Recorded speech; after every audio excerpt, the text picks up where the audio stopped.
Bapak Ibu jemaat sekalian yang rahmati Allah Subhanahu wa taala, kita akan melanjutkan kajian Tafsir Al-Munir karangan Dr. Wahbah Zuhaili.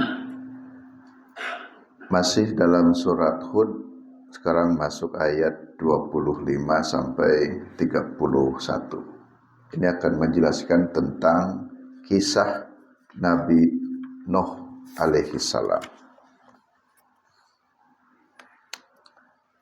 Di ayat yang pertama dan ayat yang kedua, walaqad arsalna Nuhan ila qaumihi inni lakum nadhirum mubin. Ini menegaskan, kata Allah, kami telah mengutus Nabi Nuh. Jadi Nuh itu sudah diutus oleh Allah. Diutus kepada siapa? Ila qaumihi, kepada kaumnya. Yang tugasnya Nuh itu sebagai nadhirun, pemberi peringatan, mubin, yang jelas. Jadi tugas para nabi, tugas para rasul itu adalah mengingatkan umat. Yang kalau sekarang sudah tidak ada nabi, tidak ada rasul, maka para ulama, para asatid, dai itu tugasnya melanjutkan nabi, tugasnya para nabi ya selalu mengingatkan umat. Awalu hadhil qasasil madhkurati huna fi qissati Nuh. Untuk membuka bagian awal dalam surat ini tentang kisah adalah kisahnya Nabi Nuh. Wa kana qad dzakara ta'ala hadhil qissah fi surati Yunus. Sebagaimana Allah juga sudah menjelaskan kisah Nabi Nuh ini dalam surat Yunus ya, yang sebelumnya kita pernah bahas ada kisah Nuh. Nah di sini di Hud dibuka lagi dengan kisah Nuh. Kenapa harus diulang-ulang? Surat Yunus pernah menjelaskan kisah Nuh, sekarang Hud menjelaskan lagi. Wa ada dzikruha huna. Allah sengaja mengulang kisah ini. Kan beberapa kisah Nabi itu kan banyak ya. Kadang ada dalam beberapa surat. Nah, ini diulang. Di sini disebutkan kembali tujuannya, salah satu tujuannya adalah karena fiha, pada kisah tersebut, min adati wa fawaid. Nah, terdapat pelajaran-pelajaran dan terdapat faidah-faidah. Jadi akan selalu ada pelajarannya. Ya, beda dengan dongeng. Dongeng itu fiksi, walaupun ada pelajaran tapi tidak kuat pelajarannya. Kalau kisah-kisah para nabi selalu ada pelajaran. Coba saja setiap surat, di surat ini ada kisah ini, surat ini ada kisah ini. Nanti temanya itu ada saja yang sedikit berbeda. Jadi kalau digabungkan itu menjadi satu kesatuan yang utuh. Seperti saya juga pernah menghatamkan di satu tempat kisah-kisah para nabi dan rasul dalam Al-Quran. Satu kitab itu ya. Jadi pertama kisah Nabi Adam dulu. Nanti di beberapa surat itu banyak ya. Ada dalam surat ini, tapi digabung itu satu kisah Nabi ya. Adam, Nabi Nuh, Nabi Hud dan seterusnya sampai Nabi yang terakhir. Jadi kalau sini kan membahasnya tafsir, jadi ya acak, di surat ini pernah ada kisah ini, sekarang di surat ini ada lagi. Nah jadi wa ada dzikruha huna, diulang kembali, disebutkan kembali di sini karena ada pelajaran, ada fawaid, faidah-faidah yang bisa kita ambil. Kalau dongeng fiksi yang jadi biasa disajikan untuk anak-anak, bobo dongeng siapa itu, si kancil nyolong timun, itu diulang-ulang dari dulu. Pelajarannya apa? Ya, mungkin ada tapi enggak kuat ya. Kalau ini walaupun bosan nih, kemarin ada kisah Nuh, ini ada kisah lagi, tidak, insya Allah enggak akan bosan. Karena ini yang menyajikannya Allah ya. Jadi penulisnya kalau dalam kisah ini langsung Allah. Kemudian apa tugasnya Nabi Nuh? Dan secara umum tugas para rasul, tugasnya itu adalah alla ta'budu illallah.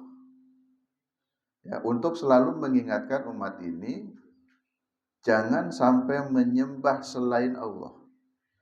Jadi menyembah ini harus kepada Allah. Mungkin tergantung konteks daerahnya ya kalau dakwah itu. Kalau konteks daerahnya,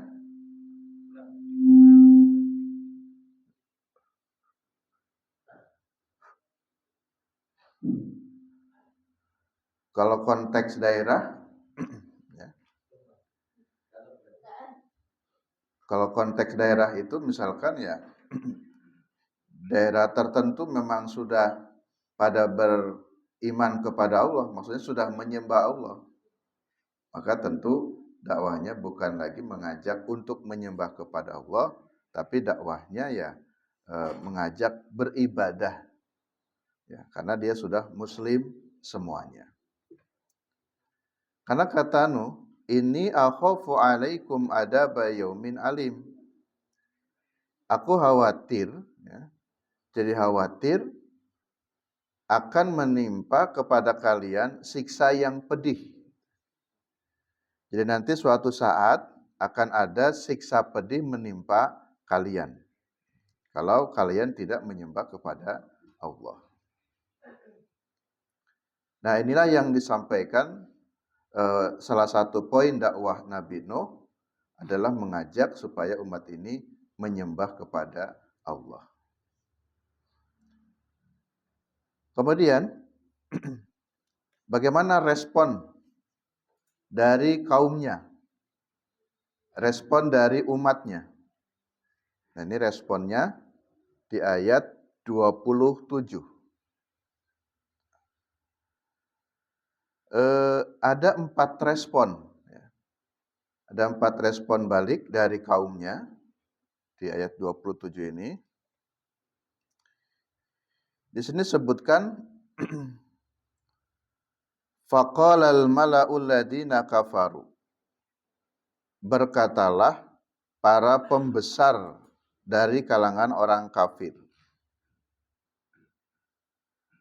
Jadi al-mala itu pembesar, jadi tokoh-tokoh. Jadi tokoh-tokoh kafir itu berkata begini.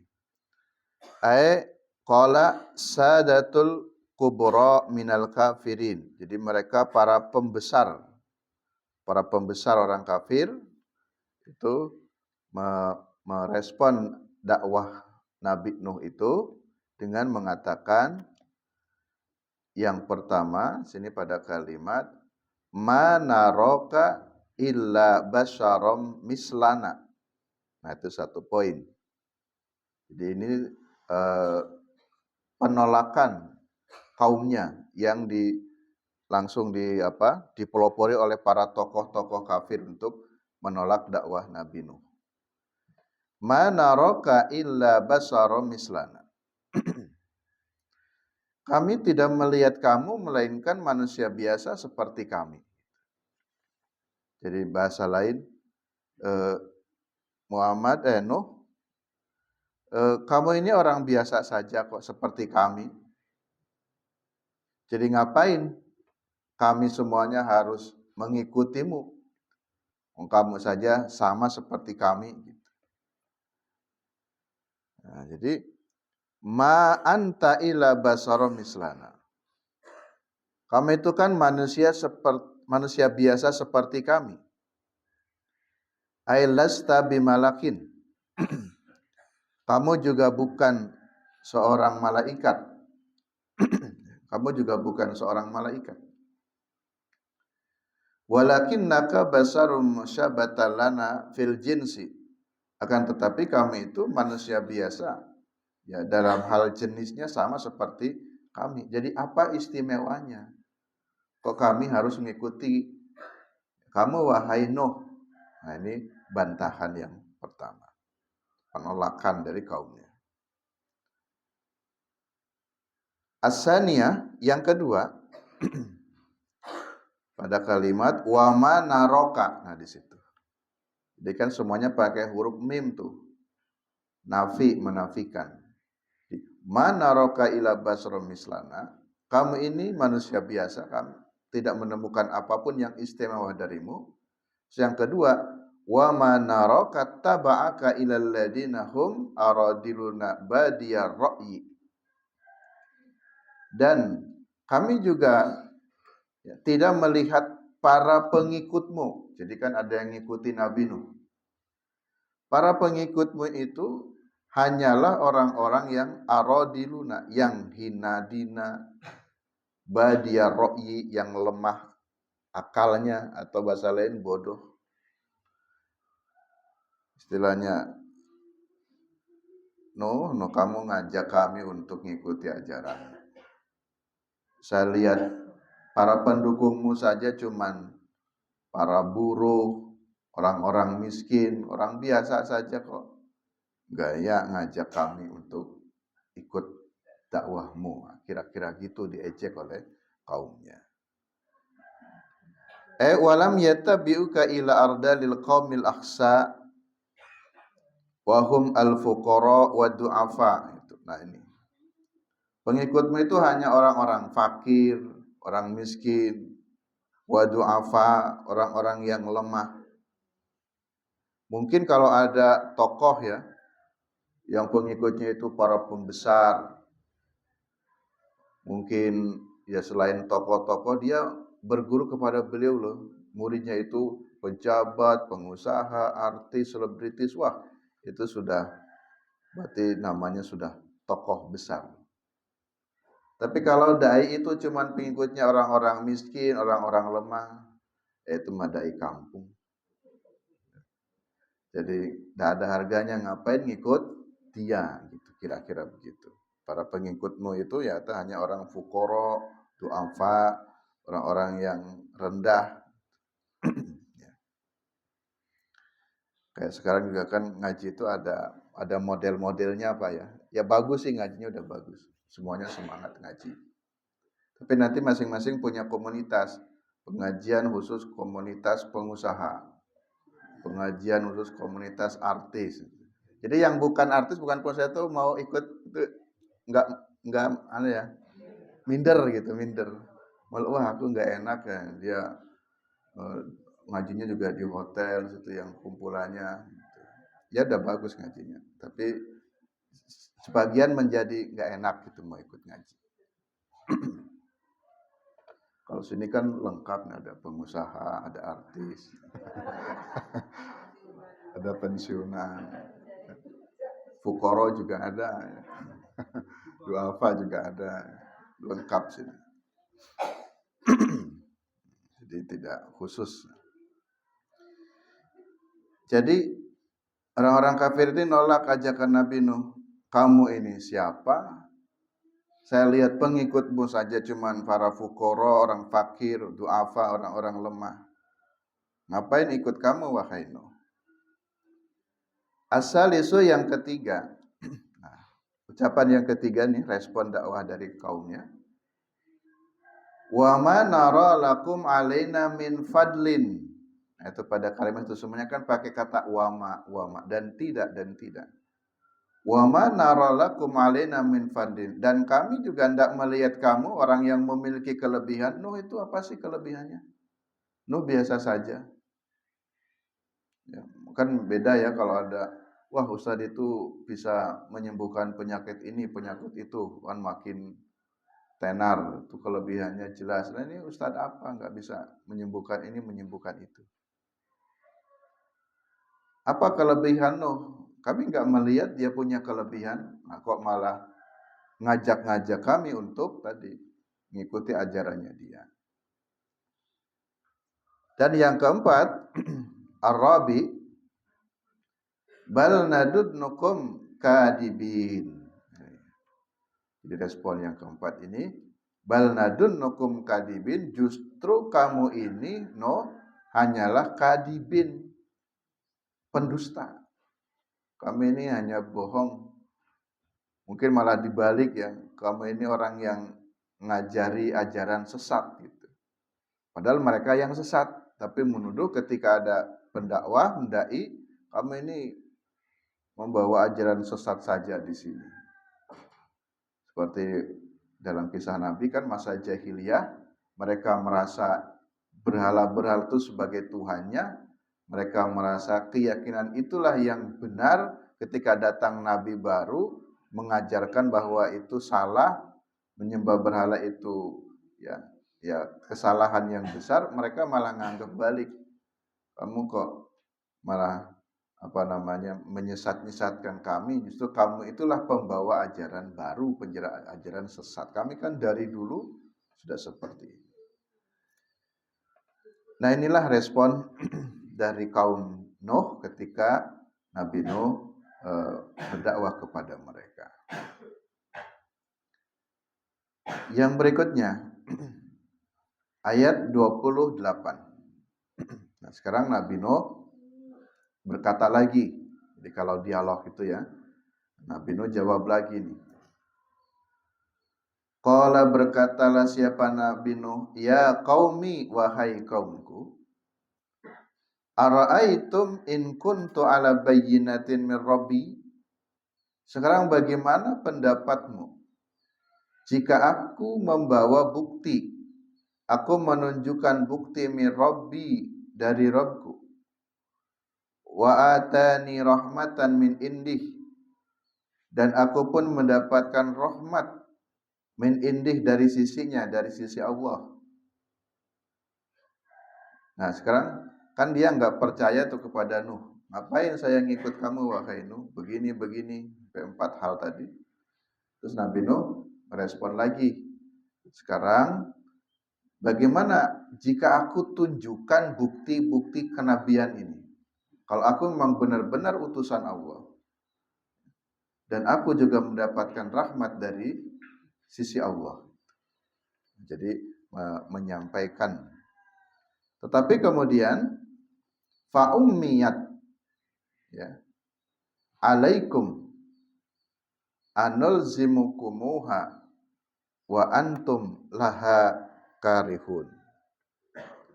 Fa'ummiyat, maka disamarkan bagi kalian.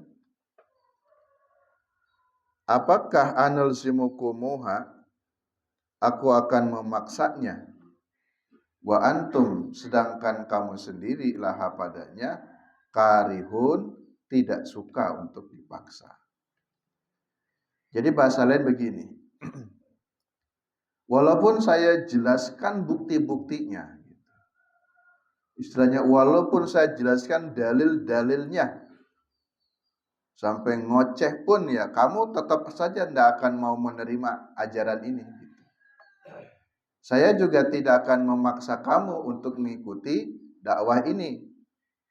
Dan wa antum laha karihun, kamu juga pasti tidak suka juga. Jadi hanya berapologi saja. Umpamanya, mana buktinya kamu sebagai seorang nabi dan rasul? Kalau Nabi Nuh jawab lagi, saya bisa buktikan, tapi kamu tetap percaya enggak? Kan ujungnya tetap enggak percaya.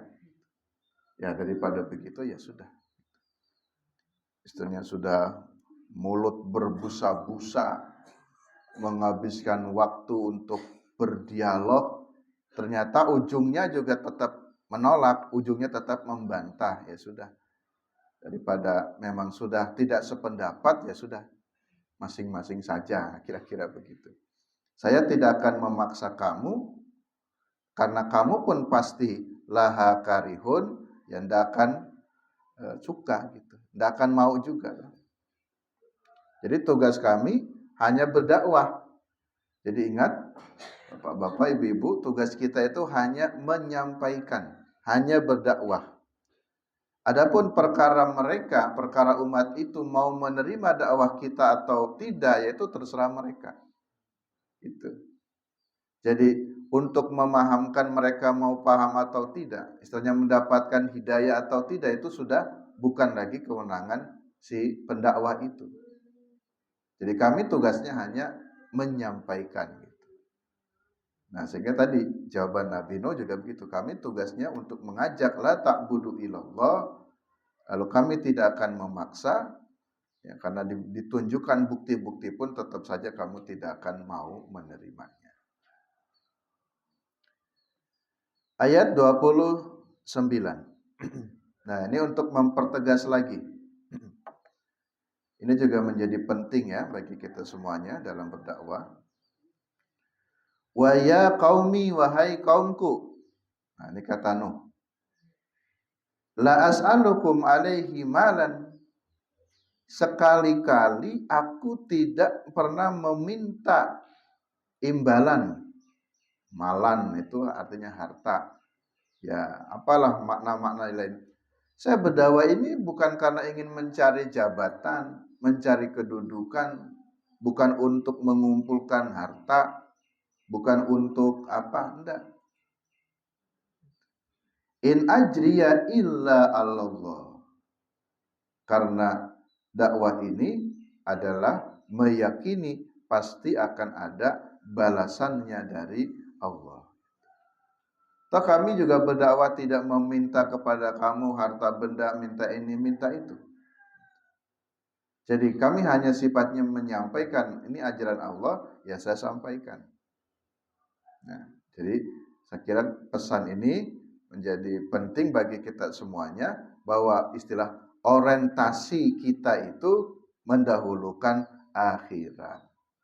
Bukan berarti tidak butuh dunia. Dunia yang mengikuti.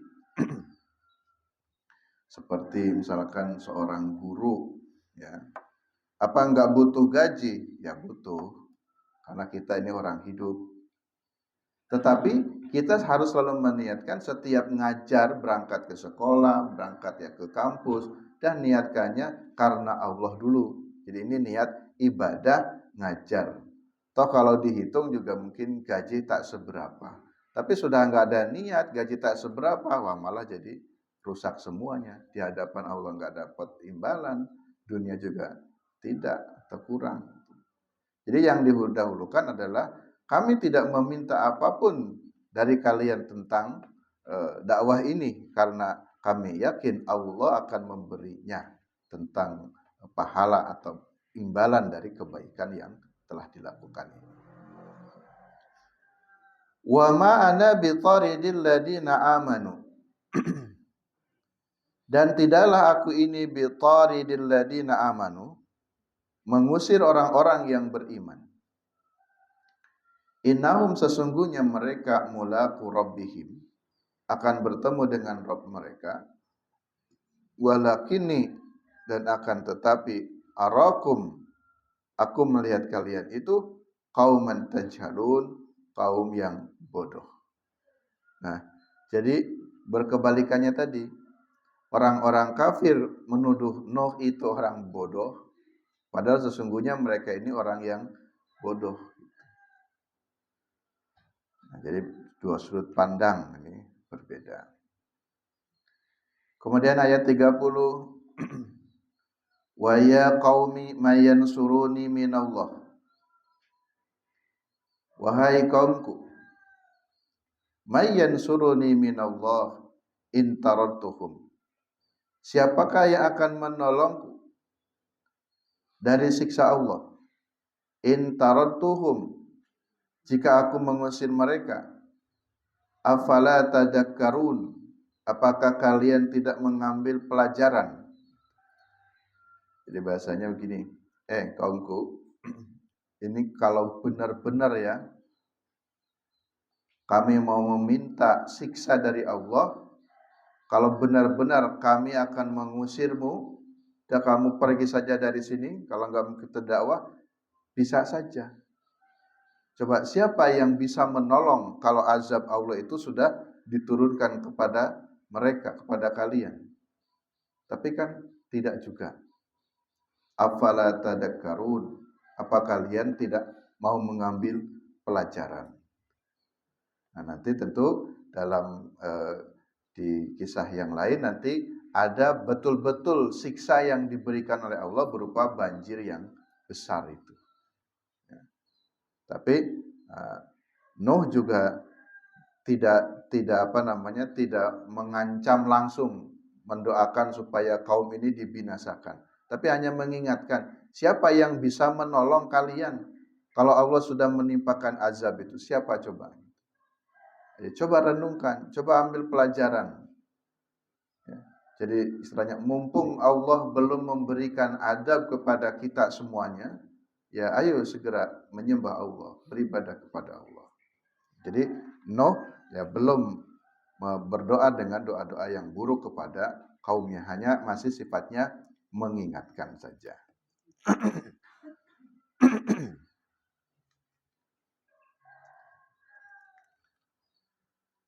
Nah, tadi di bagian ayat 29 tadi, la atlubu minkum malan ay ajran akhadahu minkum. Jadi kami tidak meminta upah apapun, wa innama ajri 'ala Allah, dan upah itu hanyalah dari Allah. Wa hada qaulu taqarrara suduri min jamil anbiya, dan ini adalah perkataan yang diulang-ulang oleh semua para nabi. Jadi para nabi itu berkatanya begitu. Ba'da Nuh, setelah Nabi Nuh, mislu Hud, wa Salih, wa Su'aib, wa Muhammad alaihi wassalam. Jadi beberapa nabi pun selalu mengatakan begitu, kami tidak meminta imbalan upah darimu, karena Allah akan memberikan balasan dari dakwah ini.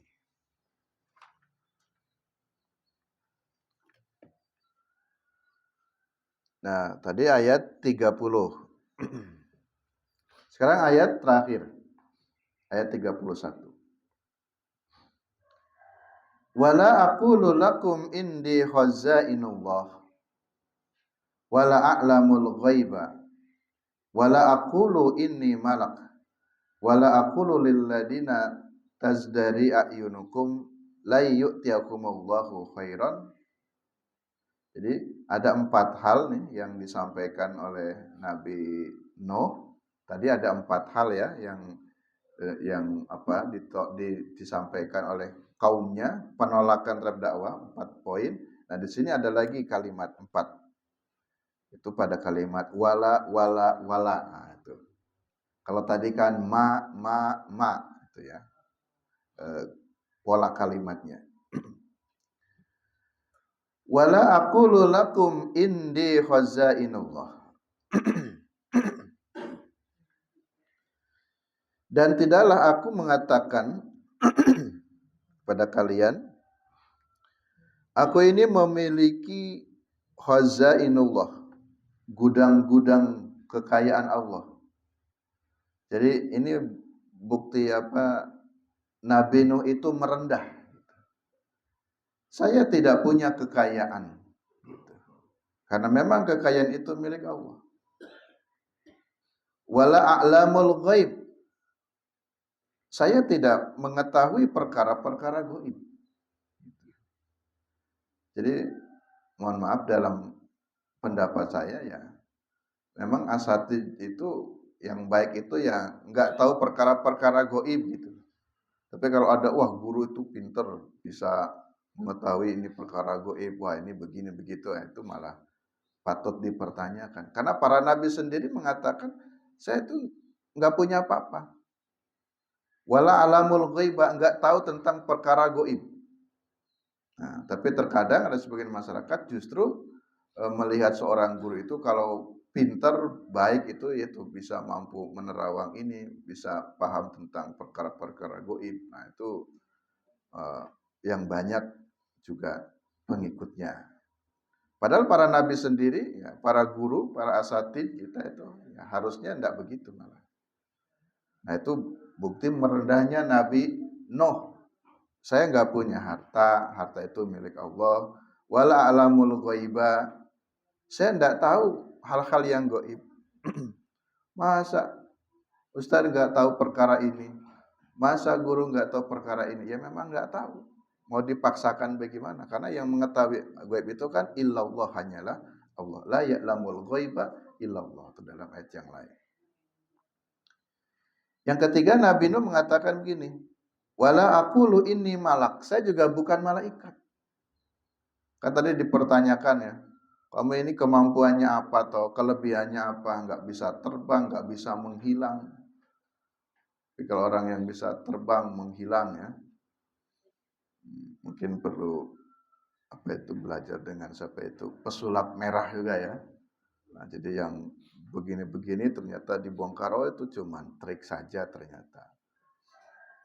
Yang anak-anak enggak tahu kalau lihat film Mas ya, kan bisa terbang tuh Mas. Itu bohong itu, masa manusia bisa terbang? Enggak bisa ya. Apa tayangan-tayangan pemanya penampakan, uji nyali. Nah, padahal uji nyali juga sudah ada timnya yang pura-pura jadi hantunya juga ada. Ya, saya memang nggak punya kelebihan apa-apa karena la aqulu ini malak. Saya nggak mengatakan saya ini seorang malaikat. Dan yang keempat, wala aqulu lil ladina tazdarani ayunukum lam yu'tiyakumullahu khairan. Saya juga tidak mengatakan kepada orang-orang yang oleh kalian anggap itu hina, yang padahal Allah sudah memberikan kebaikan. Jadi bahasa lain, Bapak Ibu, kita ini tidak boleh merendahkan seseorang yang bisa jadi menurut pandangan kalian itu dianggap orang rendah. Jangan begitu. Yang sesungguhnya mungkin Allah sudah memberikan yu'tiyakumullahu khairan. Allah telah memberikan kebaikan pada seorang. Hanya persoalannya menurut pandangan kita, wah dia orang rendah, dia orang hina, dia nggak punya kebaikan. Padahal Allah ini sedang memberikan kebaikan kepada seseorang itu. Jadi jangan sama sekali merendahkan siapapun. Ya. Sebagaimana nih orang-orang kafir merendahkan kepada Nuh sendiri pun direndahkan. Kamu itu siapa? Kamu nggak ada apa-apanya. Nggak boleh karena Allah mungkin telah memberikan khairan kebaikan kepada seseorang yang kita tidak tahu, maka kita pun tak boleh merendahkan mereka. Allahu a'lamu bima fi anfusihim. Allah lebih mengetahui. Ini polanya dalam bahasa Arab menggunakan af'alu, isim tafdil, lebih, paling. Allah itu paling mengetahui. Yang maha mengetahui, bahkan bukan mengetahui yang nampak, fi anfusihim, dalam jiwa sekalipun. Nah, sini yang hadir 40-50 orang, satu dengan yang lainnya kan nggak ada yang tahu. Apa yang ada terbersit dalam jiwa kita masing-masing nggak ada yang tahu. Tapi Allah maha mengetahui. Inni idzal laminadh dhalimin, sesungguhnya aku bukanlah termasuk orang yang dolim. Nah, Bapak Ibu, jemaah sekalian yang rahmatullah SWT. Terakhir, sini ada beberapa hadis bukan di pembahasan yang lain. Baik, saya kira cukup untuk kajian kita pada kesempatan kali ini. Ini membuka kisah Nabi Nuh alaihi salam. Bagian pertama, nanti insya Allah ayat berikutnya juga masih kisah Nabi Nuh. Bagian kedua, nanti ada lagi bagian yang ketiga. Ini ada lagi yang keempat mungkin ya. Nanti ada sekitar 4